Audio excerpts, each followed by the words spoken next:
Bom dia. Depois dessa música do nosso amigo Walter, para a gente falar de florescimento frente às adversidades. Primeiro, um mundo maravilhoso que nós sonhamos e ainda temos, e florescer frente às adversidades. Como não nos emocionarmos juntos? Quantos amigos no plano espiritual? Quantos amigos de longa data?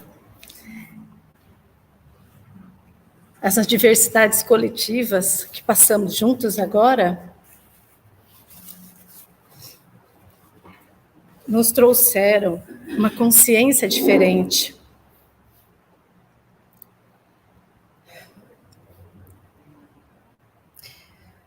Mas muitas vezes, quando nós despertamos, sentimos a consciência de que não somos só essa existência, e de que amigos de longa data se reaproximam, nos cuidam.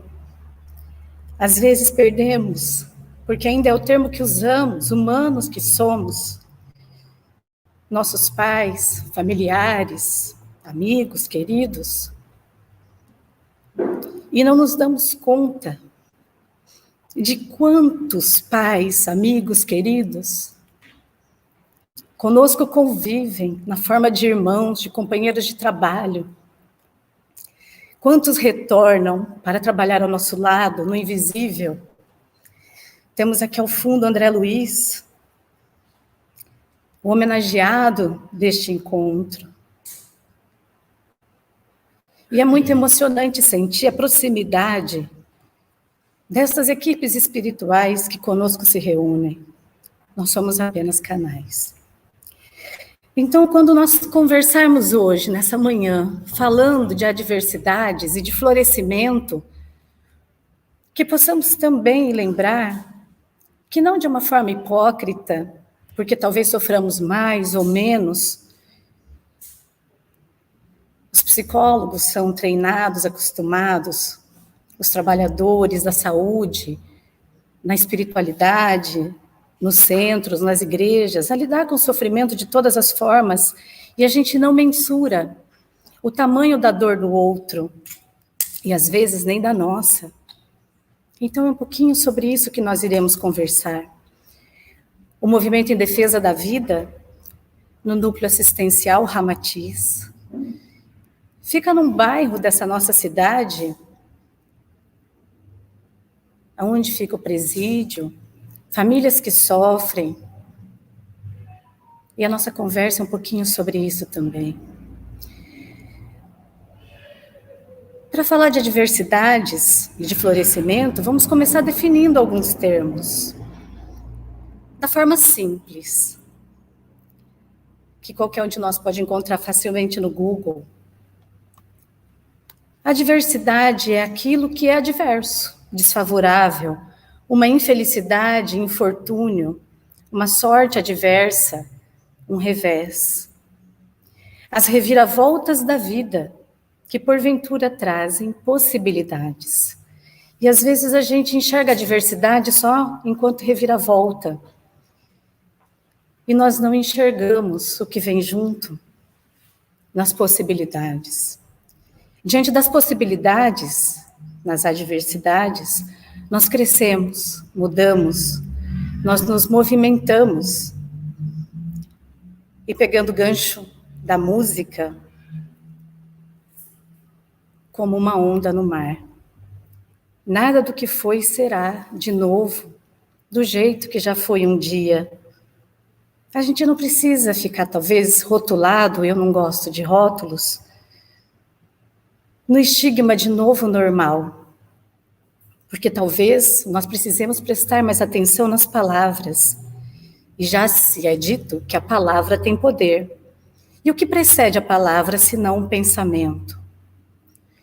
Como uma onda no mar. Nós já não enfrentamos tsunamis, mesmo não estando ali. Aqueles que são empáticos são solidários à dor do outro, as sentem. Precisamos então falar também de resiliência. Essa palavra tão difundida, mas que alguns ainda nunca ouviram. Um termo emprestado da física. Propriedade que alguns corpos apresentam de retornar à forma original, após terem sido submetidos a uma deformação elástica. Mas tal como o elástico, às vezes a gente sabe que ele começa a ficar mais frouxinho, às vezes arrebenta, e a gente às vezes precisa trocar o elástico. Uma vida dentro de outra vida. As possibilidades que nós temos de não precisar parcelar as nossas encarnações, como nas, não vou falar o nome da loja, mas em 24 vezes no carnê. Às vezes a gente quer pagar em 24 vidas, quando a gente pode ter uma encarnação dentro da outra. Quantas vidas você já tem dentro dessa vida? Dentro do contexto de espiritualidade, que é o que nós estamos abordando aqui, para falar de paz. Vamos falar de fé. Uma palavra que, às vezes, existem correntes jovens que não gostam muito e até rechaçam. Confiança, crença, credibilidade. Hoje em dia, quando se fala em crença, muitos já descartam, como se fosse apenas uma fé cega, uma confiança, uma crença. Nós temos sim crenças que nos limitam, mas temos crenças que nos reforçam, que nos amparam. Por fé, que é essa condição de crer, ainda que não haja qualquer forma de comprovação, pressupõe-se que seja inabalável, portanto. Ponto ou interrogação. Muitas vezes nós somos abalados na nossa fé, e nem por isso deixamos de ser pessoas que têm uma crença. Por momentos podemos nos tornar descrentes, mas não precisamos nos categorizar como pessoas que perderam a sua fé. Quando passamos por adversidades, não somos testados por Deus, somos convidados a encontrar Deus nas possibilidades. Situações adversas, crises, catástrofes naturais, calamidades, guerras, a peste, tão difundida, falada ultimamente, tão relembrada, perdão, a peste negra, os abalos, os marcos. Se nós formos buscar na bibliografia, do nazismo, quantas histórias de superação num campo de concentração. Quando tudo é cinza ao meu redor, eu posso enxergar aquela florzinha amarela no chão. Geralmente nos abala aquilo que nos foge ao controle, ou da sensação de que nós temos controle, e nós queremos ainda ter controle de todas as coisas. Não é necessário. O 11 de setembro, e eu digo que a gente tem um efeito 11 de setembro desde então. O 11 de setembro ele nos trouxe uma ficção científica sendo vista pela TV. E nós ainda temos um pouco desse efeito surreal. E isso nos anestesia. É um mecanismo de defesa. Talvez nos filmes nós tenhamos ali a expressão do preparo, os nossos medos. Os jovens, gostam muito de falar da invasão zumbi. E aí, com a vacina e tudo que nós vivemos, até se brinca com tudo isso. Não é só negacionismo. Nós precisamos também ativar nosso coração, que algumas pessoas não só simplesmente negaram, se protegeram, cada um do seu modo, à sua maneira. Para falar de medo, uma definição simples na psicologia, um estado suscitado pela consciência do perigo ou que suscita a consciência por sua vez. Será que o medo é sempre ruim? Temor, ansiedade racional ou fundamentada, receio, uma emoção natural, uma sensação que proporciona um estado de alerta, um mecanismo de proteção. E muitas vezes nós não queremos sentir medo.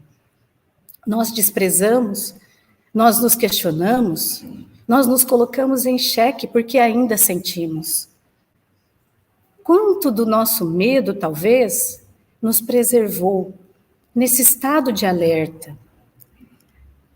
Na pandemia, nós nos vimos diante de um pânico coletivo, um misto de emoções, os hormônios todos nos colocando em alerta. O medo trouxe esse cuidado. A diferença é a dose, a intensidade. O medo, quando foge do controle, ele gera pânico. E aí nós acionamos mecanismos como a fobia, que requer o tratamento. Já se estuda muito desse efeito pós-pandemia, e nós atendemos quantas pessoas que passaram pelo Covid e depois vêm com situações no corpo físico, mas principalmente no mental, chegam nos consultórios ou às vezes online, a adaptação, coisas boas que a pandemia mobilizou. Olha quantas possibilidades foram despertadas e aceleradas nesse movimento mundial. A mente, ela cocria. Quando nós nos deixamos invadir pelo estado ansioso, pelo medo real, talvez, de perder alguém, toda essa emoção física traz sintomas que são revividos. E nós vamos ficando sufocados, abafados na nossa capacidade de transcendência, de superação. Hoje nós temos já alguns anos de pesquisa, mais de 50 anos, há 25 anos, com mais ênfase, na psicologia positiva. Um termo lindo que é o florescimento. Não é negar os problemas de saúde, os problemas mentais, mas talvez mobilizar em cada um de nós aquilo que mais temos enquanto recursos. Quais são as nossas forças de caráter, aquilo que nos sustenta? É muito mais que autoajuda, é muito mais que felicidade. São comprovações científicas, pesquisadores de renome mundial, alguns ainda questionados, porque nós temos indústrias, no geral, e até mesmo humana, dentro das terapias, não somente da psicologia, e até mesmo daqueles que buscam libertar, despertar mecanismos para gerar dependência do outro, quando nós podemos trazer dentro de nós o despertar destas possibilidades. Muitas vezes nós confundimos felicidade com hedonismo, que é a busca pelo prazer, um termo emprestado da Grécia, mas difundido pelo filósofo Epicuro, os gregos. Hédone, filha de Eros e Psique, a busca pela vida prazerosa. Quando nos chega das pessoas que sofrem porque não encontram a felicidade, justamente por confundi-la com prazer, com satisfação. Aristóteles, mais ou menos pelo mesmo caminho, se diferencia um pouco, porque ele busca finalizar o sentido para a vida humana. Guardemos essa palavra, sentido, então. Pensamentos negativos podem ser aprendidos, mas os pensamentos positivos e otimismo também. Nós aprendemos, trazemos na bagagem biológica, genética, trazemos no ambiente, e na psicologia, em muitos estudos, também não vai falar muito das vidas passadas, das nossas personalidades, das vidas pretéritas, que invadem a vida atual.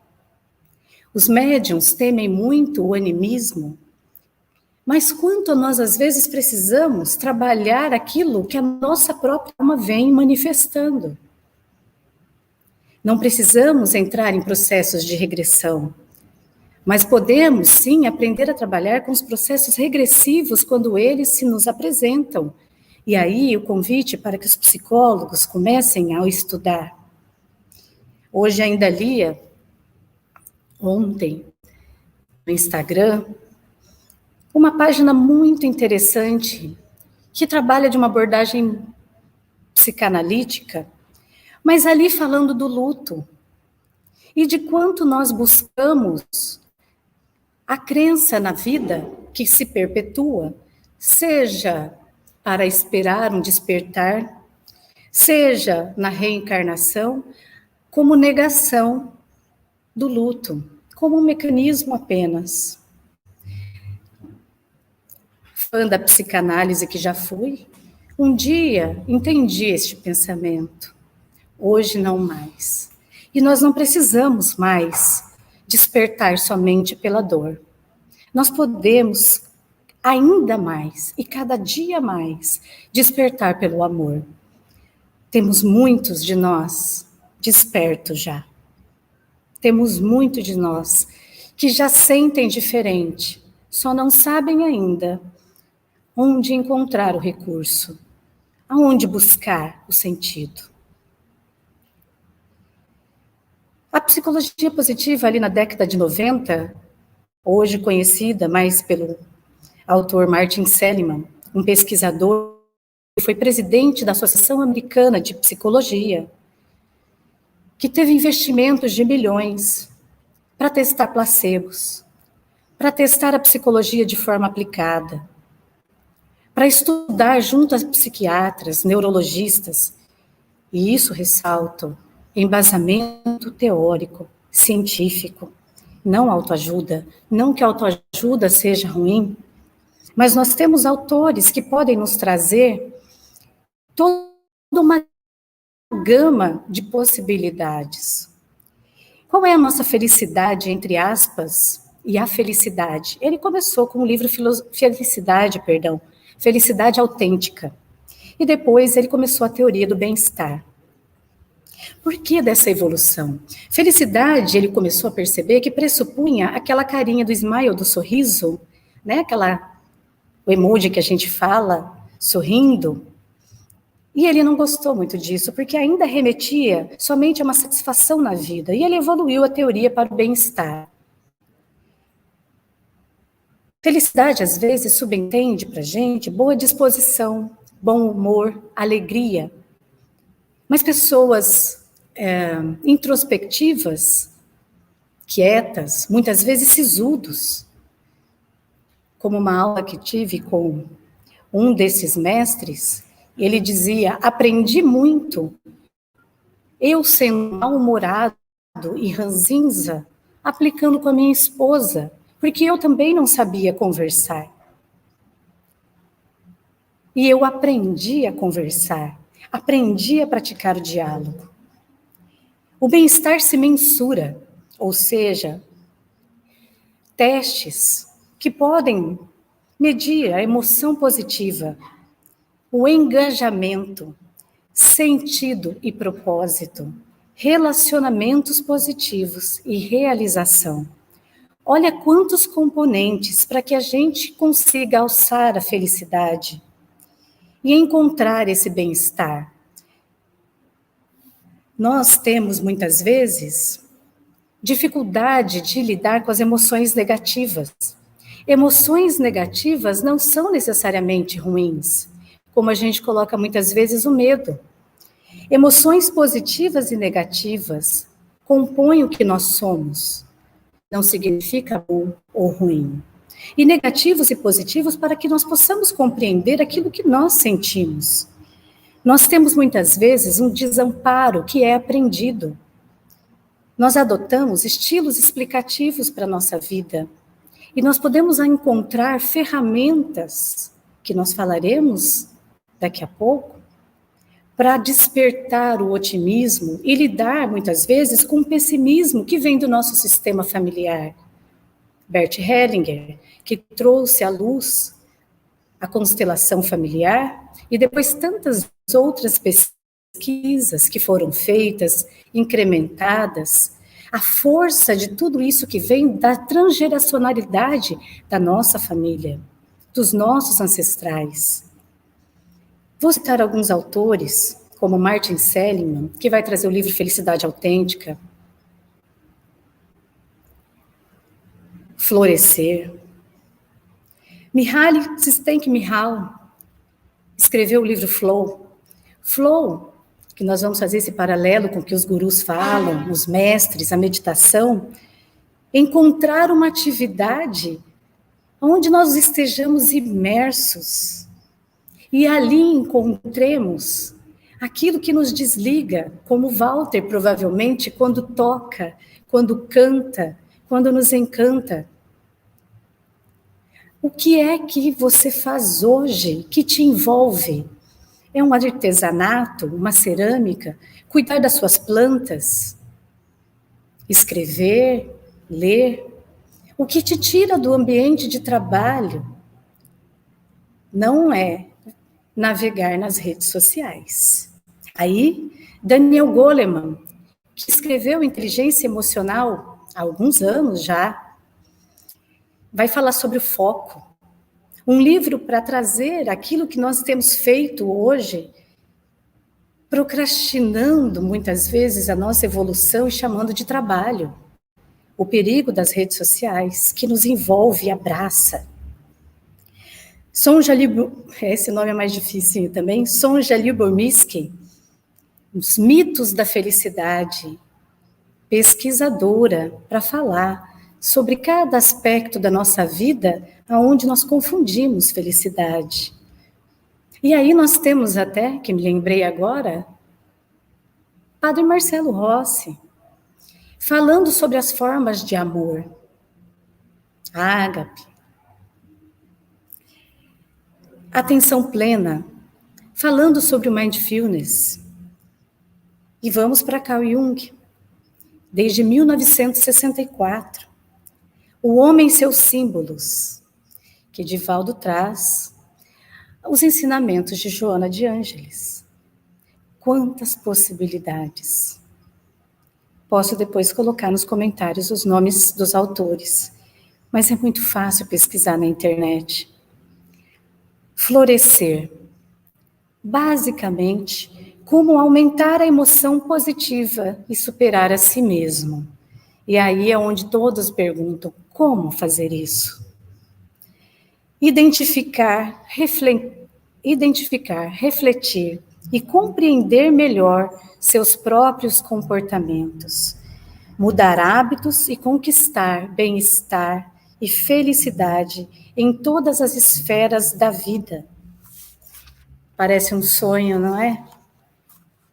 Parece um sonho às vezes distante. Quando os mentores nos falam sobre disciplina, eles não nos falam cobrando, é um norte. E aí me remete a uma frase de Sêneca, de quem sempre gostei desde criança, que mais ou menos no popular, quando você não sabe para onde vai, qualquer caminho serve. Muitas vezes nós somos aquele barco à deriva, e não nos sentimos no controle do leme. Talvez seja esse o único controle que nós temos.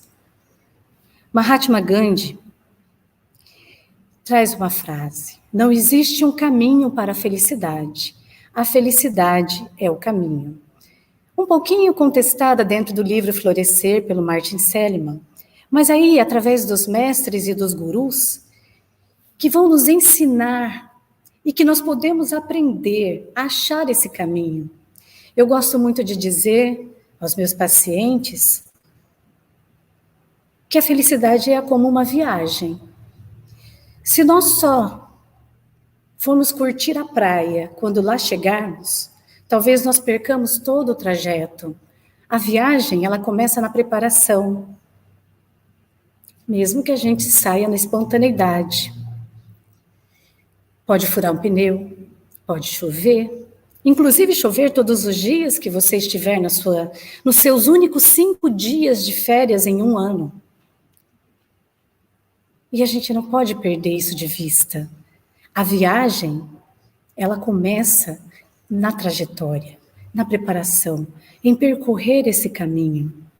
Sócrates, aquele que não está contente com o que tem, não se contentaria com o que gostaria de ter. E essa eu vou repetir. Aquele que não está contente com o que tem, não se contentaria com o que gostaria de ter. Nós precisamos de uma boa dose de aqui e agora, de realidade. Mas muitas vezes nós somos como naquele filme do Indiana Jones, que as paredes das pirâmides iam se movendo e fechando, passado e futuro, e nós no meio, paralisados, estagnados. Quando nós ficamos muito presos ao passado, vem a angústia. Quando nós tentamos prever demais o futuro, a ansiedade. E no caminho do meio, nós perdemos o aqui e agora.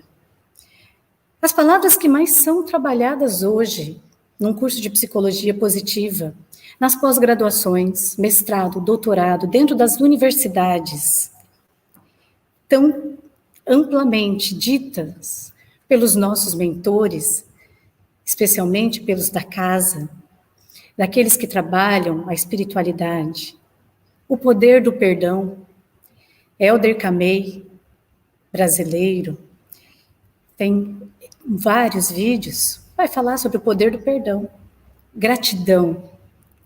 Quanto nós pesquisamos na internet e vamos ver diário de gratidão, simples, esvazia a mente com a sua angústia do dia, se aquilo está lhe perturbando, vira a folha e coloque 3 coisas pelas quais você é grato.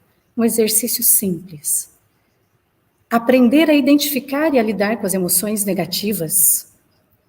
Aumentar as positivas. Um foco maior no positivo, já vem da programação neurolinguística, PNL, aquilo que você aumenta se torna realidade. E nós podemos trabalhar a nossa mente, que é condicionada.